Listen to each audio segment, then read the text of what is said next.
और यूरी दोनों साथ साथ, हाथों में भी हाथ। ये दोनों अपनी लाइफ के एक बहुत ही खूबसूरत फेज में दाखिल हो गए हैं। खुश इतने कि पूछो ही मत। यूरी एली के साथ और ज्यादा समय बिताना चाहता है। वो इसे ट्रिप पे ले जाना चाहता है, इसलिए वो इससे कहने लगा कि हमें ऐसी जगह जाना चाहिए जहां हम बिना किसी डर के, लोगों की बातों की परवाह किए बगैर बस एक दूसरे के साथ रह सके। एक ऐसी जगह जहां हम बिल्कुल केयर फ्री होकर अपनी लाइफ एंजॉय करें। ये बात सुनते ही एली के चेहरे पर एक प्यारी सी स्माइल आ जाती है। ये इसके साथ जाने को तैयार है। वो कहती है कि हाँ, हमें जरूर जाना चाहिए। मैं भी तुम्हारे साथ ऐसे ही खूबसूरत लम्हे बिताना चाहती हूँ। ये कहकर वो यूरी को हग कर लेती है, जैसे ये अपनी फीलिंग्स बिना लफ्जों के एक्सप्रेस कर रही हो। इस हग में इसकी खुशी, एक्साइटमेंट और इस लड़के के लिए प्यार सब साफ दिख रहा है। फिर दोनों हंसी मजाक करने लगे। सबसे खास बात ये होती है कि बहुत सालों बाद यूरी के चेहरे पर एक सच्चाई वाली स्माइल नजर आ रही है, जो सीधा इसके अंदर की खुशी को बयान कर रही है। एली का भी कुछ ऐसा ही हाल है। ये पहले कभी इतनी खुश नहीं हुई जितनी आज है। इसके चेहरे की चमक और इसकी एनर्जी बता रही होती है कि ये लम्हे इसके लिए कितने स्पेशल हैं। नया दिन, पुरानी फ्रेंड के साथ एली ने अपनी बेस्ट फ्रेंड को सब कुछ बता दिया और यूरी का दिया हुआ ब्रेसलेट भी उसे दिखा दिया। सब कुछ जान के फ्रेंड बहुत खुश हुई। वो दिल से इसे बेस्ट ऑफ लक भी कहती है। रात हो चुकी है, घर में खामोशी छाई हुई है। यूरी बिल्कुल अकेला घर में मौजूद है। एली अभी तक अपने पार्ट टाइम जॉब से वापस नहीं लौटी। तभी यूरी देखता है कि घर की एक लाइट खराब हो चुकी है, उसे रिप्लेस करना पड़ेगा। इसीलिए वो स्टोर रूम की तरफ चला जाता है। जब ये वहाँ पहुँचा तो इसे एली के पेरेंट्स का एक पुराना फोटो एल्बम मिला। ये एल्बम खोलता है और धीरे धीरे से पेजेस पलटने लगता है।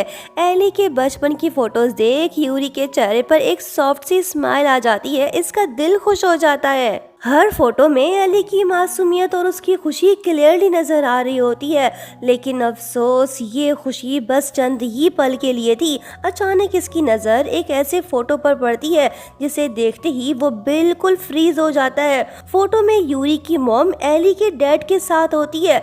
ये फोटो उनके कॉलेज डेज की है। पास्ट का राज बस फाश होने को है। इसी पल यूरी को मिस्टर मीवा की वो बात याद आती है कि कॉलेज डेज में इसकी मॉम का किसी के साथ अफेयर चल रहा था। फोटो देखते ही यूरी समझ जाता है कि उसकी मॉम का लवर कोई और नहीं बल्कि एली के डैड ही थे। इसका मतलब तो यही हुआ ना कि यूरी और एली दोनों सगे भाई बहन हैं। इस बात ने इसे अंदर से तोड़ दिया। इसकी सारी खुशियाँ एक ही पल में बिखर सी गईं। कोई भी लड़का अपनी सगी बहन से प्यार नहीं कर सकता। एली भी घर वापस लौट आई। इसे कुछ नहीं पता और ना ही यूरी इसे कुछ बताना चाहता है।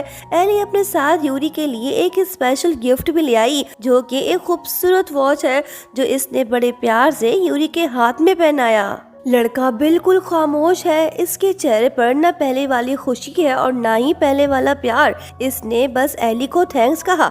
जब एली इसके करीब जाने की कोशिश करती है तो यूरी उठकर इससे दूर चला जाता है। फिर वो बहाना बनाता है कि ठंड बहुत है, मैं अपने रूम में सोने जा रहा हूँ। एली को जरा सा भी शक नहीं हुआ। ये समझ ही नहीं पाई कि यूरी के अंदर इस वक्त कितना बड़ा तूफान चल रहा है। रात काफी हो चुकी है। लड़का अभी तक जाग रहा है। ये सो तक नहीं पा रहा, गहरी सोच में डूबा हुआ है। लगता है जैसे ये कोई बड़ा फैसला लेने वाला हो। देखते हैं ये क्या करने वाला है। अगले दिन जैसे ही स्कूल खत्म हुआ तो एली यूरी के पास आकर मुस्कुराते हुए कहती है कि चलो साथ में घर चलते हैं। यूरी ने साथ जाने से मना कर दिया। इसने फिर से एक बहाना बनाया कि उसे लाइब्रेरी में पढ़ने जाना है। मतलब कि इसने अभी से ही एली को खुद से दूर करना शुरू कर दिया। एली के लिए ये सब कुछ बहुत कंफ्यूजिंग है। इसे बिल्कुल भी समझ नहीं आ रहा कि अचानक से यूरी इसे इग्नोर क्यों कर रहा है। नेक्स्ट सीन में हम पूरी फैमिली को एक साथ देखते हैं। काफी सोचने के बाद यूरी एक बहुत ही दर्दनाक डिसीजन लेता है। वो अपने पेरेंट्स को बताता है कि उसे फ्यूचर में क्योतो यूनिवर्सिटी में एडमिशन लेना है। सिर्फ इतना ही नहीं, वो ये भी कहता है कि वो एली के स्कूल से ट्रांसफर होके अभी के अभी वहाँ शिफ्ट होना चाहता है, ताकि एंट्रेंस एग्जाम्स की तैयारी अच्छी तरह कर सके। पढ़ाई तो एक बहाना है, असल में इसे एली से दूर जाना है। जब एली ने इसकी बातें सुनी तो वो अंदर से टूट सी गई। जो लड़का एक पल के लिए भी इससे दूर नहीं रह पाता था, अब वो इसे हमेशा के लिए छोड़कर जा रहा है। आखिरकार एली को समझ आ ही गया कि यूरी जानबूझकर उसे इग्नोर कर रहा था। यूरी घर के बाहर अकेला, खामोश और उदास बैठा है। इसके चेहरे से साफ पता चल रहा है कि ये अंदर से कितना दुखी है। ये एली का सामना नहीं करना चाहता। तभी एली इसके पास आ जाती है। इसकी आवाज में गुस्सा और दर्द भी है। वो सीधा यूरी से सवाल करती है कि तुमने क्योतो जाने के बारे में मुझे बताया क्यों नहीं। यूरी ने जवाब दिया कि इसका तुमसे कोई लेना देना नहीं, तुम ज्यादा मत सोचो। ये बात सुनते ही एली की आंखों में हल्का सा दर्द उभर आया। वो धीरे से कहती है कि क्या सच में इसका मुझसे कोई लेना देना नहीं, या फिर सब कुछ मुझसे ही रिलेटेड है। सीन थोड़ा दर्दनाक हो गया। एली का दिल टूटने लगा। ये अब भी समझ नहीं पा रही कि आखिर यूरी इसे खुद से दूर क्यों कर रहा है। वो इससे बोला कि आई एम सॉरी एली, हो सके तो मुझे माफ कर देना।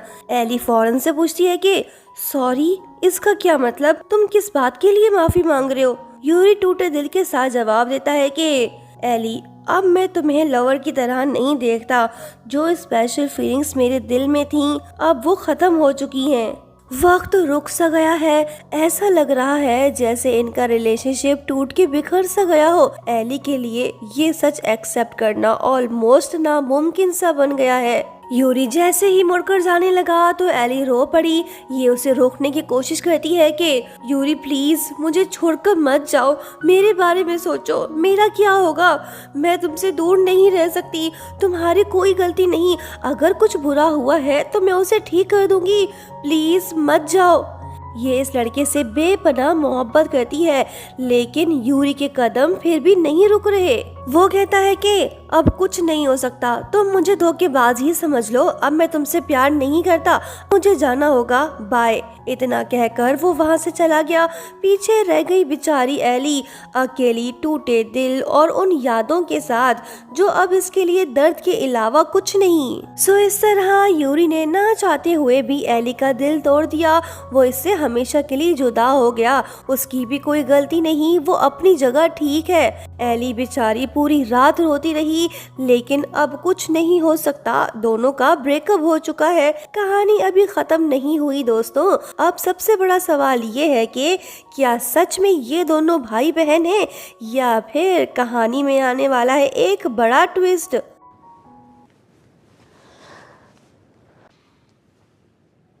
दोस्तों नेक्स्ट पार्ट देखना मत भूलना, और हाँ, चैनल को सब्सक्राइब करते हुए जाना। Thank you so much for watching. Bye bye.